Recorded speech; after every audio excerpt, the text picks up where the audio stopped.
नमस्ते dear students. बहुत बहुत स्वागत है आपका पीटी एजुकेशन चैनल पे। मैं हूं गौरव चोपड़ा और आज हम इंडिया के मैक्रो इकोनॉमिक सिचुएशन पे बात करने वाले हैं। हाल ही में इंडिया के फर्स्ट क्वार्टर के जीडीपी के नंबर्स निकले। बाकी के इकोनॉमिक इंडिकेटर्स, आउटपुट ग्रोथ के फिगर्स भी निकले। Manufacturing and services PMI, PMI मतलब परचेजिंग मैनेजर्स इंडेक्स, इंडिया में प्राइस लेवल्स का क्या ट्रेंड रहा है, डब्ल्यूपीआई, सीपीआई, फिस्कल सिचुएशन अब तक की कैसी रही है, एक्सटर्नल सेक्टर यानी trade deficit, foreign exchange reserves, ये सब के बारे में हम इस सेशन में चर्चा करने वाले हैं। So my main intention is to give you a basic overview of the macroeconomic situation of India by trying to put in the trends of various economic indicators. ठीक है, तो बने रहिए मेरे साथ इस वीडियो के एंड तक। तो चलिए आगे बढ़ते हैं। सबसे पहले आते हैं जीडीपी पे। हाल ही में एनएसओ के द्वारा क्वार्टर वन यानी अप्रैल में जून के नंबर्स निकले। अब मैंने ये स्लाइड्स आपके रेफरेंस के लिए लगा दी है। हम जीडीपी के ट्रेंड को एक ग्राफ से ही समझेंगे।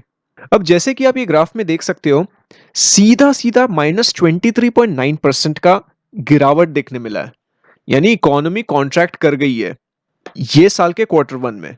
इस 23.9% का मतलब है कि पिछले क्वार्टर के मुकाबले यानी 2019 का अप्रैल मई जून, उसके मुकाबले 23.9% से कम हुई है। समझे? And do you see the trend from June 2018? करीब 8 क्वार्टर से ग्रोथ कम होए जा रही है। इसका मेजर कारण demonetization and inefficient implementation of GST का निकल के आ रहा है। अब 2020 में तो बेशक कोविड इंड्यूस्ड लॉकडाउन के कारण ही बहुत भयंकर चोट इकोनॉमी को पहुंची है, उसमें कोई डाउट ही नहीं है। एग्रीकल्चर को छोड़ के बाकी सभी सेक्टर्स ने नेगेटिव ग्रोथ दिखाई है। अब जीडीपी बेसिकली कैलकुलेट कैसे होता है? अगर हम एक्सपेंडिचर अप्रोच की बात करें तो C प्लस आई प्लस जी प्लस नेट एक्सपोर्ट्स। ठीक है, सी मतलब कंजम्पशन, यानी आप और मैं कितना कंज्यूम करते हैं। आई मतलब इन्वेस्टमेंट्स, यानी इकोनॉमी में कंपनीज ने कितना इन्वेस्ट किया है अपने बिजनेस में उन्हें बढ़ाने के लिए, जैसे मशीन वगैरह खरीद ली। जी मतलब गवर्नमेंट स्पेंडिंग, यानी सरकार ने कितना खर्चा किया अपनी इकोनॉमी में, प्रोजेक्ट्स पे, इंफ्रास्ट्रक्चर वगैरह। एंड ये जो नेट एक्सपोर्ट्स है, इसका मतलब एक्सपोर्ट्स माइनस इंपोर्ट्स, यानी कंट्री के एक्सपोर्ट्स माइनस कंट्री के इंपोर्ट्स, इसका जो नंबर आएगा इसे नेट एक्सपोर्ट्स कहते हैं। तो जैसे यहाँ पे आप देख सकते हो कि इसका टोटल वैल्यू कैलकुलेट करके आता है 2689556। अब ये change in stock, valuables, discrepancies, ये सभी ऐड हो गए। हम ये सेशन में इसके डिटेल में तो बात नहीं करने वाले, बट आप में से कोई जानता है, कोई कमेंट करके बता सकता है कि इन कंपोनेंट्स का मतलब क्या होता है? Change in stock, valuables, discrepancies, ये सब। नेक्स्ट ये करंट प्राइसेस पे टेबल है, यानी इन्फ्लेशन को एडजस्ट नहीं किया गया है। पिछले स्लाइड में हमने इन्फ्लेशन को एडजस्ट करके फिगर्स देखे थे, उसे एट कांस्टेंट प्राइस बोला जाता है एंड इसे एट करंट प्राइस बोला गया है। समझे? बेसिक डिफरेंस है। अब ये तीनों कंपोनेंट्स का ट्रेंड मैंने आपके रेफरेंस के लिए लगा दिया है as a percentage of GDP. इसे पॉज करिए और अच्छे से इसका इंटरप्रिटेशन कमेंट सेक्शन में लिखिए। अगर हम आउटपुट की बात करें तो इसमें हम आईआईपी, पीएमआई और कोर आउटपुट, इन तीनों इंडिकेटर्स के बारे में बात करने वाले हैं। IIP is an index of industrial production. So basically this index shows the growth rates in different industry groups of the economy in a stipulated period of time. अब IIP को भी 3 सेक्टर्स में डिवाइड किया है, mining, manufacturing and electricity. अगर हम ये साल के जून महीने की बात करें तो IIP 16.6% से कॉन्ट्रैक्ट कर गया है। अगर हम पिछले साल के जून से कंपेयर करें तो पिछले साल ये 1.3% की ग्रोथ दिखाया था। बट अगर हम मई से इसे कंपेयर करें तो बेशक ये थोड़ा सा बेटर हुआ है, क्योंकि लॉकडाउन में रिलैक्सेशन किए गए थे, तो इसीलिए output with respect to industrial production ये बेटर हुआ है इकोनॉमी में। अब कंज्यूमर नॉन ड्यूरेबल्स को छोड़ के सभी सब कंपोनेंट्स में कॉन्ट्रैक्शन पाया गया है। एंड अगर हम क्वार्टर वन की बात करें तो इंडस्ट्रियल प्रोडक्शन करीब 36% से कॉन्ट्रैक्ट किया है, क्वार्टर वन यानी अप्रैल मई जून। अब कोर आउटपुट में 8 कोर इंडस्ट्रीज पे बात करते हैं, यानी coal, crude oil, natural gas, refinery products, fertiliser, steel, cement, electricity, ये सभी 8 कोर इंडस्ट्रीज है जिससे कि कोर आउटपुट निकल के आता है। अब इसमें से सिर्फ फर्टिलाइजर्स एक लौता सेक्टर है जो पॉजिटिव ग्रोथ दिखा के आया है, क्योंकि एग्रीकल्चर में इनकी डिमांड थी। एंड जैसे कि हमने पिछले स्लाइड्स में देखा था कि एग्रीकल्चर ही पॉजिटिव जोन में रहा है बाकी कंपोनेंट्स के कंपैरिजन में। ऑल्सो रबी की फसल अच्छी होने से भी फर्टिलाइजर्स के प्रोडक्शन की ग्रोथ हुई है क्योंकि डिमांड ज्यादा निकल के आई थी इस सेक्टर की। अब पीएमआई पे आते हैं। अगर हम इंडिया के मैन्युफैक्चरिंग पीएमआई पे बात करें तो ये जुलाई के महीने में 46 निकल के आया है, तो ये 50 के नीचे निकल के आया है, यानी ये कॉन्ट्रैक्ट कर गया है। पिछले महीने के मुकाबले यानी जून के महीने में ये 47.2 था। एंड ये जो आप फॉल देख रहे हो ये कोरोना वायरस इंड्यूस्ड लॉकडाउन की वजह से, जहां पे अप्रैल के महीने में सिर्फ 27.4 निकल के आया था, मार्च में ये 51.8 था। तो ये जो फ्री फॉल देख रहे हो ये कोरोना वायरस इंड्यूस्ड लॉकडाउन की वजह से था। एंड देन इवेंचुअली जब लॉकडाउन्स में रिलैक्सेशन आई, लॉकडाउन्स को लिफ्ट किया गया, तो इसके वजह से ये मैन्युफैक्चरिंग पीएमआई बढ़ा है। Same case if we talk about the services PMI, even services PMI का भी स्टोरी एक ही रहा है। द डिफरेंस इज जुलाई में ये जून के कंपैरिजन में बढ़ा है। जुलाई में ये 34.2 था एंड जून में ये 33.7 था। अगर हम प्राइस लेवल्स पे आए तो उसमें सीपीआई और डब्ल्यूपीआई निकल के आता है। रिटेल इन्फ्लेशन की बात करें तो ये जुलाई के महीने में करीब 6.9% निकल के आया है। ये इन्फ्लेशन रेट आरबीआई के टारगेट से ऊपर है। गवर्नमेंट का ये मैंडेट है कि आरबीआई इन्फ्लेशन को 4% के रेंज में रखे, +2 या -2 के मार्जिन से, यानी 2% या 6% के बीच में इन्फ्लेशन होना चाहिए। बट ये मैंडेट से इन्फ्लेशन रेट इंडिया का ज्यादा ही है। अगर हम पिछले साल जुलाई के महीने की बात करें तो ये सिर्फ 3.2% ही था। So this upward trend has been essentially due to the food inflation.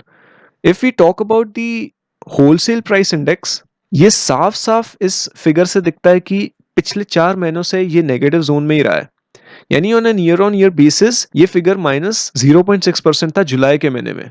तो इस रेंज में यानी अप्रैल मई जून जुलाई, यहाँ पे हमें एक डिफ्लेशनरी प्रेशर दिखाई देता है। जुलाई के महीने में हमने 0.6% की डी ग्रोथ देखी और पिछले महीने ये कॉन्ट्रैक्शन 1.8% का था। तो थोड़ा ये डिफ्लेशन प्रेशर कम हुआ है पिछले महीने के मुकाबले। इसका साफ साफ फूड एंड मैन्युफैक्चर्ड प्रोडक्ट्स की प्राइसेस में जो बढ़ोतरी देखने मिली है उसकी वजह से ये माइल्ड ग्रोथ दिखाई है, समझे। Now if we talk about the fiscal situation of India, GST collections lockdown के रिलैक्सेशन की वजह से सुधरे।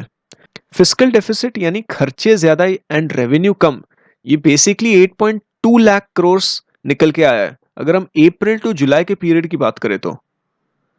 अब इसका मेजर रीजन है सरकार की इनकम में गिरावट और एक्सपेंसेस बढ़ने से ये डेफिसिट बढ़ा है।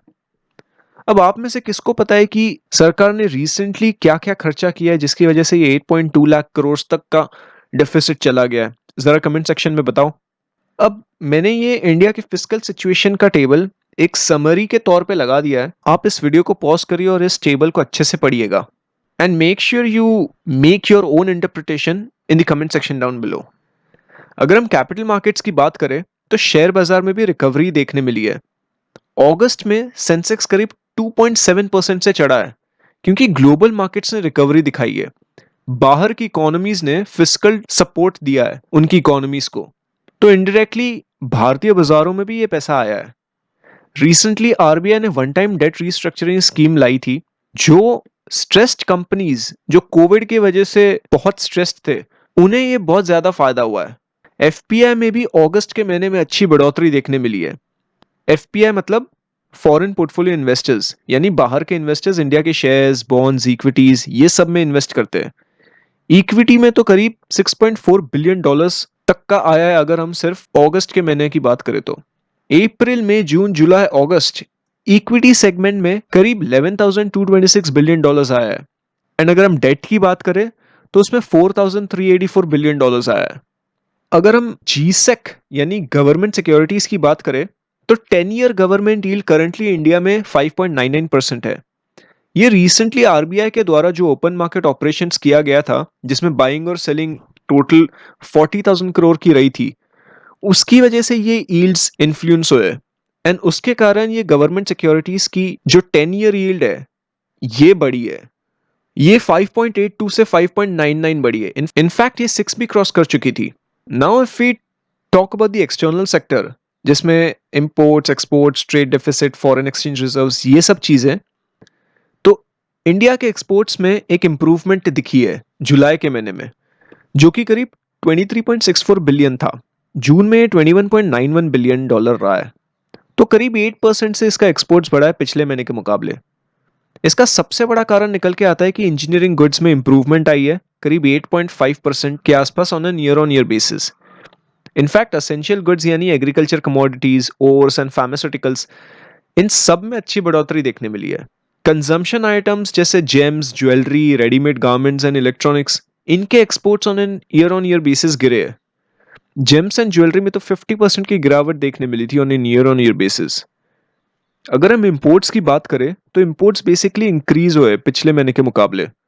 जुलाई के महीने में इंपोर्ट्स करीब 28.5 बिलियन डॉलर्स थे और पिछले महीने यानी जून में ये 21 बिलियन डॉलर्स के करीब थे। तो आप देख सकते हो कि इंपोर्ट्स में कैसे उछाल आया है जुलाई के महीने में। उसका मेजर कारण बताया जा रहा है कि रिलैक्सेशंस जो लॉकडाउन में किए गए थे सरकार के द्वारा, उसके वजह से इंपोर्ट्स में बढ़ोतरी देखने मिली है। इसमें गोल्ड के इंपोर्ट्स भी बढ़े हैं। तो इन सब के कारण ट्रेड डेफिसिट कम हुआ है एंड इसके चलते रुपया डॉलर के मुकाबले अप्रिशिएट हुआ है एंड डॉलर रिजर्व्स हमारे पास करीब 538 बिलियन डॉलर्स है एज ऑफ अगस्त 2020। अच्छा, कोई मुझे बता सकता है कि रुपया अब यहां से कितना अप्रिशिएट होगा या कितना डिप्रिशिएट होगा एंड इस पर डॉलर रिजर्व्स पे क्या असर पड़ेगा? जरा कमेंट सेक्शन में बताओ। Anyways, this was all about a brief on the macro economic situation of India. Hope आपको ये सेशन यूजफुल रहा होगा। If you like this video, make sure you hit that like button, share this video with your friends and अगर आपका कोई सवाल या सुझाव हो तो उसे कमेंट सेक्शन में जरूर बताइएगा। We now come to an end to this session. Here are some useful resources for you from PD family. Make use of these. उम्मीद करता हूँ ये सेशन आपको पसंद आया होगा। नमस्ते, जय हिंद।